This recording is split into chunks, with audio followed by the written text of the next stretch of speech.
nickname or pseudonym I can refer to you as? You can just call me Jack. Jack? Jack the Ripper. We're not gonna do that over here, bro. No, that's a joke. That's a joke.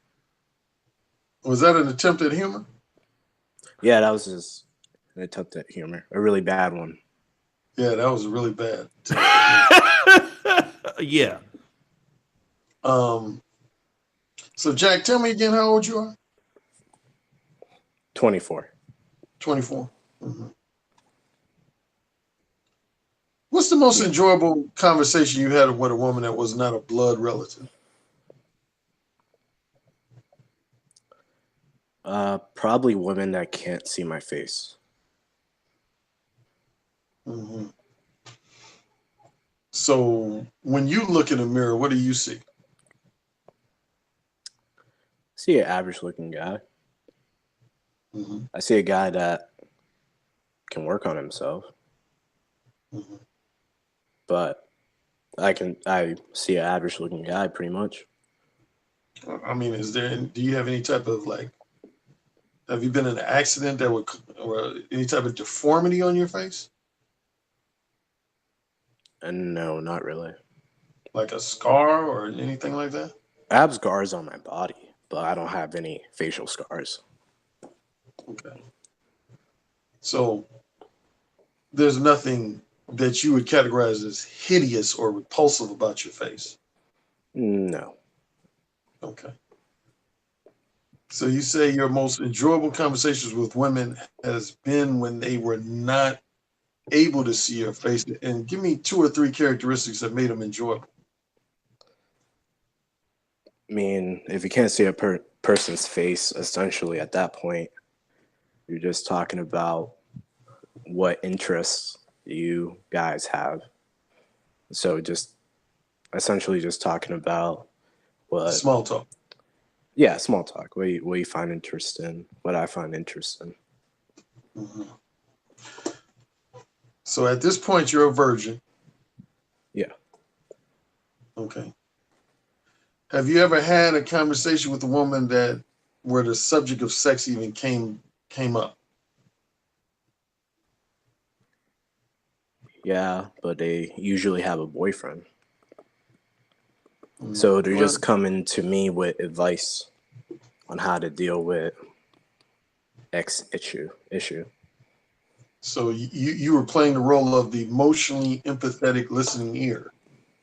Yeah, that's called a beta cuck. And did that leave you feeling very frustrated at the conclusion of those conversations? Yeah, of course. But yet, I don't essentially think of myself as an emotionally unavailable person. I try to be there for all my friends, but when you keep on playing that role over and over again, it kind of just becomes... Okay, that leads me to my next question. Why did you choose to play that role over and over and over again? I thought if I open up enough, she might fuck. A shoulder to cry on is a dick to ride on, right? Who told you that? I don't know. I saw it on the internet. No. So right now, you don't have access to a woman's sexual companionship, right? I mean, all I gotta do is go to ATM and I can get as much access as I want at that point. In the sense of purchasing a street prostitute or a call girl or escort. Mm-hmm, yeah, but me as a person, no. Without money, without my car, probably not. Okay, I'm confused. It's like, in one sense, you just told me you had enough money to purchase sexual companionship if you wanted to, but you seem like you followed that up by saying you. Yeah, I do have enough money to purchase a sexual companion. But if all that was gone, then I would not have any sexual companion. Now, has that been a temptation of yours to purchase sexual companionship? I mean, I've said repeatedly, 24 right now. Once I'm 29, 364 years of age, I'm going to get a prostitute because I'm not going to be a 30-year-old virgin. Mm-hmm. So your objective is to lose your virginity as quickly as possible. No, because if it was to lose my virginity as quickly as possible, I would have done it by now. But I'm holding out for potentially meeting the right one. Maybe the right one will never come, but I'm giving myself. What's your specific definition and description of the right one? Like I discussed with O'Shea, man, I'm not expecting 8 out of 10. I'm not expecting 9 out of 10. Shit, I'm not even expecting a 5 out of 10. I'm expecting a woman that looks like me, that's not obese, because I'm not obese. I'm just expecting a woman that respects me for who I am, and I'm going to respect her for who she is. But I just want someone that is at the same level as I am. Mm-hmm. Okay. Well, let's say hypothetically there's 5 women out in society, minimum, that fit that description. How would you go about finding them? I mean, the internet is a beautiful thing. We can communicate with each other halfway across the globe. I mean, I don't know if the woman I'm looking for is in the United States. Maybe she's in the Philippines. Maybe she's in the Dominican Republic. And that's a good question you just asked. Should I essentially go out and look for her? Should I go traveling to a lot of these spots? A lot of these guys been hitting up, like Brazil, Dominican Republic, Poland, like O'Shea hit up. I know they got a lot of white women there, so. Well, what's your preference? What's your preference? I have absolutely no preference.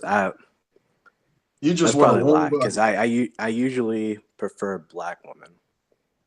Uh-huh. And what makes you love black women other than the fact that simply you're black? That's my skin color. So you feel like you have more commonalities with a black woman? Yeah, we can probably share each other's life experience. Mm-hmm. Mm-hmm. So when you think about approaching a woman that you're very, very attracted to, what's the first thought that enters your mind? Essentially think to myself, she's very attractive. I probably don't have a chance with her, but Okay, I'm not looking. stop, I'm not looking to stop. score with someone that Stop, attractive. Stop the show. Stop the Okay, show. we can stop. We can stop. Yeah, right we here. can Go stop. ahead. Go get his All ass right, right. You kept Get my going ass right. because when I work with clients, when I say stop, I expect them to stop immediately. See, All right. you said the key phrase when I asked you, when you see a woman that you're attracted to, what would stop you from approaching? You said that your first thought is you don't have a chance. What produces that? Where does that come from? I'm ugly as fuck, and I want an ugly woman. I mean, Wait. I don't want. Time out. Just earlier in this conversation, you described yourself as average. Now all of a sudden it's transitioned to you're ugly as fuck. How did you go from I'm average looking to I'm ugly as fuck? All right. I guess the woman I tend to get the most reception from tend to be women I think are really ugly. But that does not mean I wouldn't settle with them if they gave me the chance. I consider myself average, but a lot of the women I encounter or that are really receptive to me, they tend to be, in my humble opinion, below average. So being honest with yourself, would you say you're a young man that allows the opinions, comments, criticisms of other people to have a significant impact on how you see yourself? I mean, yeah, when you get bullied growing up in high school, in middle school, I used to get called ugly all the time in middle school and high school, so that definitely probably has something to do with it. But I feel like that's where a lot of Okay, my if you had to give me a self-esteem issue rough comes from. number, what would be a rough number of classmates that referred to you as ugly? Probably say like a 5 to 10, went in that range from middle school to high school. So no more than 5 classmates referred to you as ugly. Yeah, So you're allowing those people to dictate your self-esteem for the rest of your life. pretty much. And you need to ask yourself, Jack, why am I allowing the negative comments of 5 to 10 people to dictate my self-esteem indefinitely?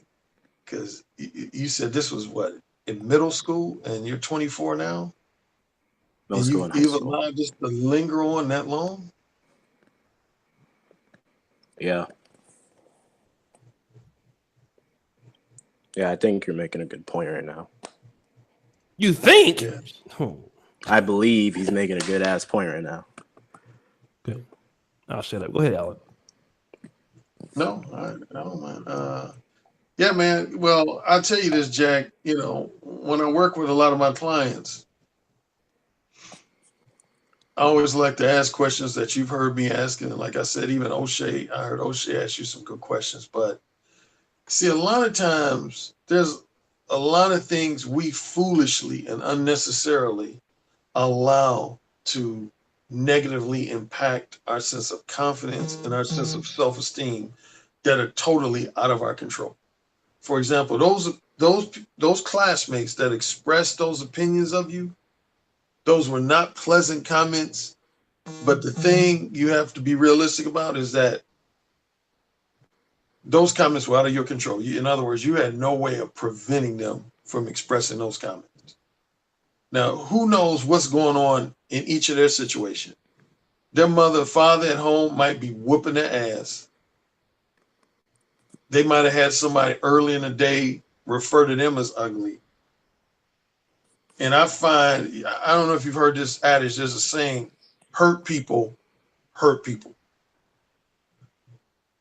So when people receive negativity from others, they a lot of times want to regurgitate that out to somebody else they know to make them feel better.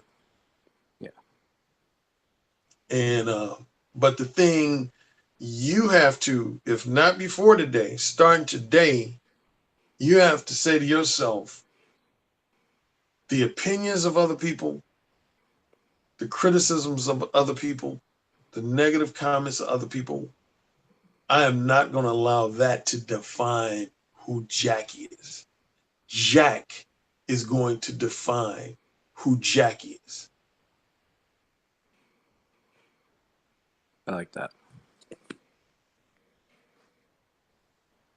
But what if women are the one that are calling you ugly? What do you do at that point? Say that again. If a majority of women you're approaching, or the majority of women you're talking to. Well, let me ask you. Okay, stop right there. How many women that you were attracted to, that you approached with the intention of inviting them on a date or inviting them to share your company? How many women, give me a rough number of women that once you approached them, they said, oh my God, you are so ugly. Please don't talk to me anymore. I would probably say around 3 to 5 women. But if it wasn't my face, it was either my height or it was my income. Because a lot of the times, stop right there. and you Stop can right correct. There. How tall are you? Okay. How tall are you? 5'6". 5'6". If a woman's talking to me, I'm 5'7". But if we're just talking, I'm like 5'5". Wait, now you're confusing me. You're all over the place. Are you 5'5", 5'6", or 5'7"? Me, I tell women I'm like 5'7", but in reality, I'm like 5'5". Okay, you're 5'5".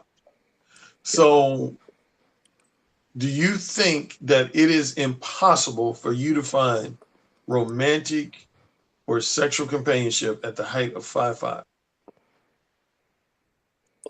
I don't think it's impossible for anyone to find love at the end of the day. I was Wait, say watching. that again. Oh, that's one of the most powerful things I heard you say. Say that again. It's what? I It's don't think it's not what? impossible for anyone to find love at the end of the day. I was watching O'Shea's podcast or blogcast, whatever he wants to call it, where he had a paralyzed man on. He was getting pussy. That kind of woke me up. It's like, why am I not getting pussy? This guy in a wheelchair. That woke you up, didn't it? Woo! Now just think, Jack. If I don't know the guy's name, oh shit, what's the paralyzed guy's name? His name was Tony. Tony. So Jack, just think if Tony said, you know what? I'm confined to a wheelchair. Life is over for me. I'm gonna never get laid. I'm gonna never share the company of a woman. Life is just so fucked up. Just think how his life would be, his energy would be, his attitude would be if he had just said, you know what? My life is over. I don't even know why I'm still breathing. But you got both your legs working, right? Yeah. You breathing okay? Yeah, no health for the ailments most part. that you know of? No. And if I may still ask you, your dick working fine, right? I assume? Dick's working pretty fine, sir. Okay. So you have nothing physically holding you back. But guess what is holding you back? The negative thoughts, attitudes, beliefs that you're allowing your mind to produce in your head. Again, you're allowing other people's comments, criticisms, insults to negatively impact your sense of confidence and self-esteem. And the only reason why you would allow those is if you are allowing your own mind, your own ego to co-sign. Whether you're intentionally or unintentionally, you are co-signing with the negative comments of others, and you're allowing those to impact your sense of confidence and self-esteem. And so, again, what I would challenge you to do starting today is to not co-sign with anything negative that enters your ears, whether that comes from a man's mouth or a woman's mouth. Now, honestly, if you've had only 3 to 5 women give you a negative reaction, this is going to blow your mind when I say this, but that's not much. Yeah. Because we were talking about women out of the race. I've had at least 5 women in my life that I approached, and guess what they said? They said, "Oh my God, you're a nigger." That's what they said to me. "Oh my God, you're a nigger." Like, why are you talking to me? You're a nigger. Yeah, I've had at least minimum 5 women, mainly in my younger years, not in recent years, say to me, "Oh my God, you're a nigger. Why are you talking to me?" Now, I could have let those reactions define the rest of my life. Like, damn, they called me a nigger. And they said, why am I talking to them? Because I'm a nigger. But I allowed that to go in one ear and out the other ear. Now, it might have not been as quick as it sounded. It might have marinated in my mind for at least a few seconds. Like, God damn. They called me a nigger. Shit. That's fucked up. Like I'm not allowed to speak to a Caucasian woman because I'm a nigger. But see, back in the day before things became politically correct as they are now, yeah, white women were that blunt. And I've had over the years, I've had a number of women that in one way or another let me know I was not their type. And again, I could have let each individual rejection devastate my sense of confidence or self-esteem. But that's the thing about confidence. This is the essence of confidence, Jack.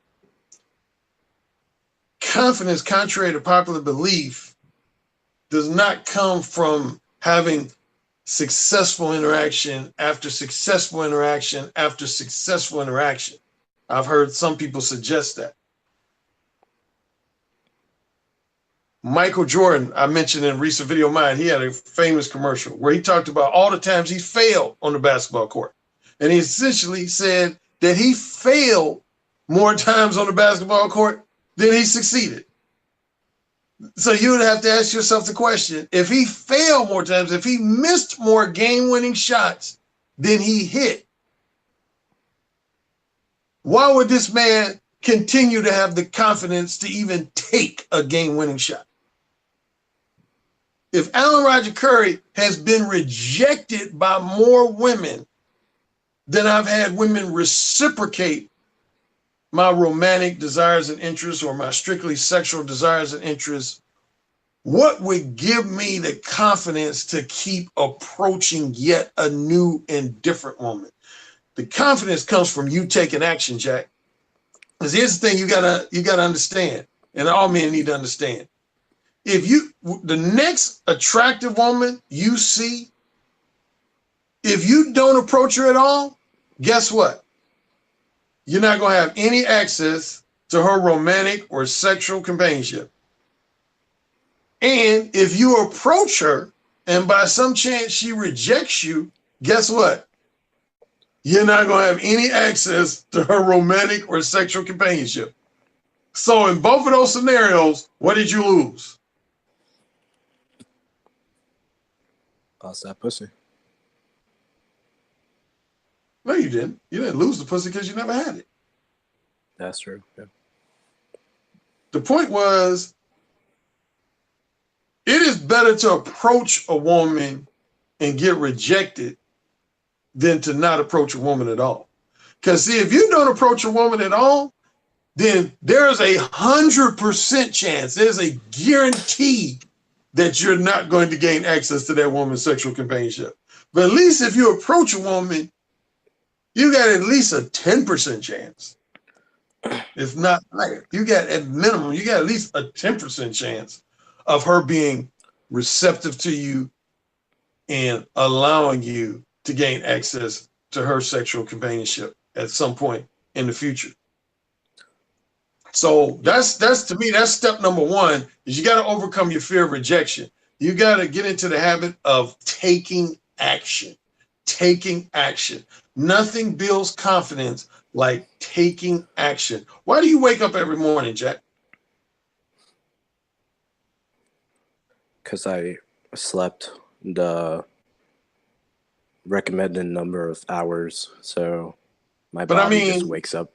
Do you have any evidence that the future is going to be brighter than it was in the past? Has anybody said, Jack, 2 months from now, your life is going to be ultra dynamic and super exciting? Has anybody told you that? No one has ever told me that. No. Okay, so what motivates you to wake up in the morning then? Why don't you just trying to just lay in bed and say, oh, this is going to be just another fucked up day like all my other days in the past, man. There's no point in getting out of bed. It's going to be just another fucked up day. What prevents you from having that attitude? Well, I'm probably too much of I don't even know how you say it. I guess I'm too afraid to actually kill myself, but what keeps me up every day is the fact that I have my rent to pay. What keeps me up every day is the fact that if I don't go to work, I'm missing out on a paycheck. And if I get evicted, my mom's not going to let me back home. If she doesn't let me back home, I'm going to be homeless. I've been homeless when I was like 12, but I don't know what it's like to be homeless as an adult. So that's what pretty much gives me. When you agree that you have the confidence that there's going to be a brighter day at some point in the near future? Yeah, definitely. Okay. That's what I wanted to hear. I mean, that's why I reached out to O'Shea. That's why, thankfully, I'm talking to you. Because I do have I do keep hope that one day I am going to be proud of myself. I'm going to achieve the things that Of course you I are. believe I deserve. Of course you are, because you're a baby, man. Do you realize that you're 24 years old? And you know, I know O'Shea was teasing you earlier, but if I had to give you one lighthearted insult, and it's not my intention to insult you, but see, I read voices very well. And one thing O'Shea teased you about, your vocal energy is, you almost have the vocal energy of a defeated 60-year-old man. Honestly, Who like I'm nothing just went right his monotone whole life. by nature. His whole life was just regretful, and now he's 60 years old in his rocket chair. He's like, God, my whole life was just fucked up. I didn't do shit. I didn't go to the war. I didn't win any awards. I didn't have any babies. But you're 24 years old, man. You're 24 years old. There is no excuse for you having this total lack of energy in your voice like that.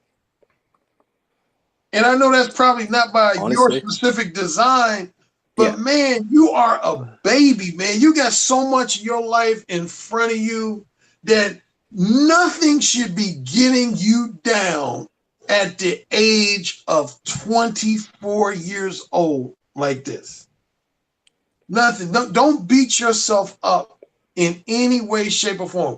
Jack, so Jack, make that promise to me. Say, I'm no matter what happens, I'm not going to beat myself up over anything.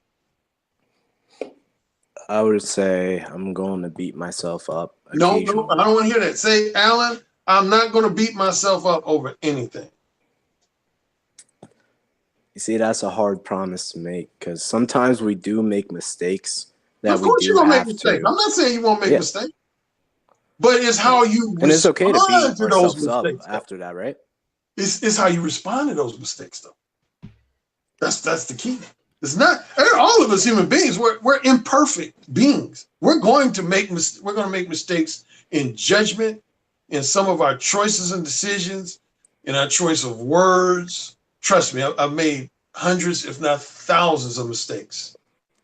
You know, matter of fact, just earlier today, I said, man, I think it was a mistake to allow O'Shea Jackson taught me to come on YouTube with all this nigga shit. God damn that O'Shea, motherfucker. Shit. So I beat myself up for about 5 seconds for allowing O'Shea to talk me into coming to YouTube. But on a serious note, Jack, no. Definitely don't beat yourself up over anything that's out of your control. And for the most part, don't beat yourself up for the mistakes you made that were within your control. Just say, hey, because here's what you're going to do. Every mistake has a morsel of wisdom in it. There's a morsel of wisdom in it. That's what I found in my life. I've been on Earth now 55 years plus. And here's the thing. Like, you take my career as a dating coach.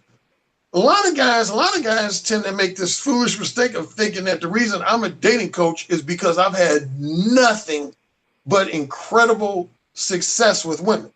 Now, trust me, I have had my share of successful, what most people call a successful interaction with women, but I gain as much, if not more, of my knowledge, wisdom, and insight from my disappointing moments dealing with women, from my frustrating moments dealing with women, and dare I say even a couple of heartbreaking moments dealing with women. That was the seed for a lot of my knowledge, wisdom, and insight. So that's what I'm passing on to you, is that everything you're going to experience is going to give you more knowledge, is going to give you more wisdom, is going to give you more insight. So I'm going to turn things now back over to O'Shea. But so the one thing I want you to take away from the interaction, the time I've been able to spend with you in this podcast, is that be extremely discerning about what negativity you allow to enter into your mind space. Because trust me, you're going to have a lot of negativity coming from this direction and that direction.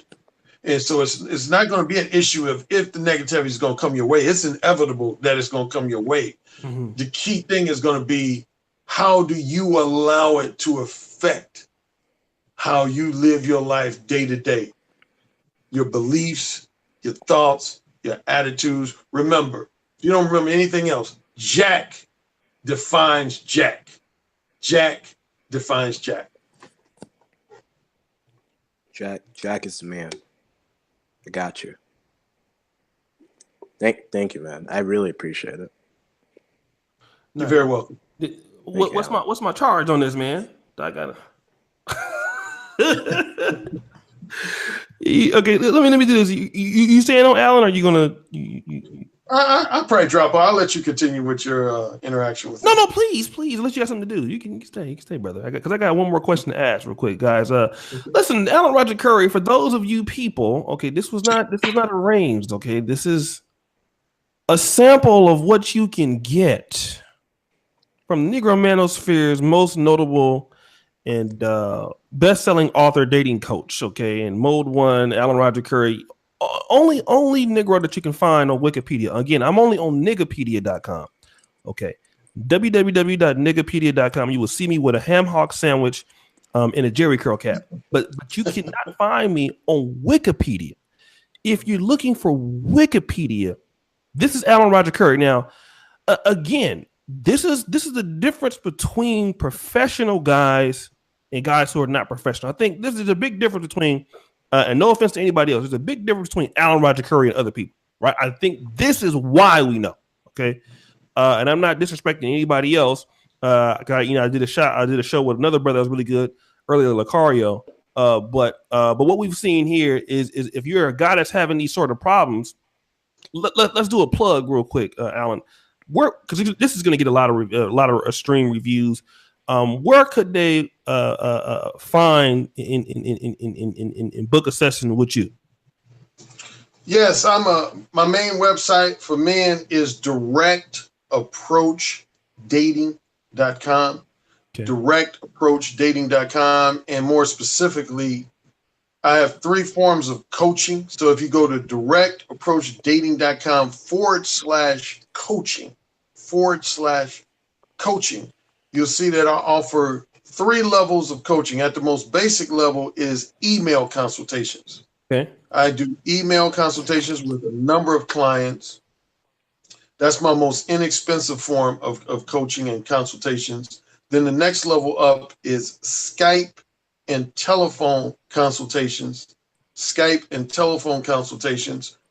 can be found on the site. And my highest level, and I'm about to do a couple of these in just a few weeks, is my one-on-one face-to-face coaching sessions. That's my most expensive coaching sessions, is my one-on-one face-to-face. And matter of fact, how I interacted with you on here, and again, to a certain extent, even how O'Shea was talking to you, that's usually the first day when I do my one-on-one face-to-face coaching sessions. That's all I do, is I get into my client's head. I find out where they've been. Because in order to help them go where they want to go, I got to find out where they've been. What I mean by where they've been is, what are their current and established beliefs? What are their current and established attitudes? What are some of their most profound fears? What are some of the most profound egotistical insecurities?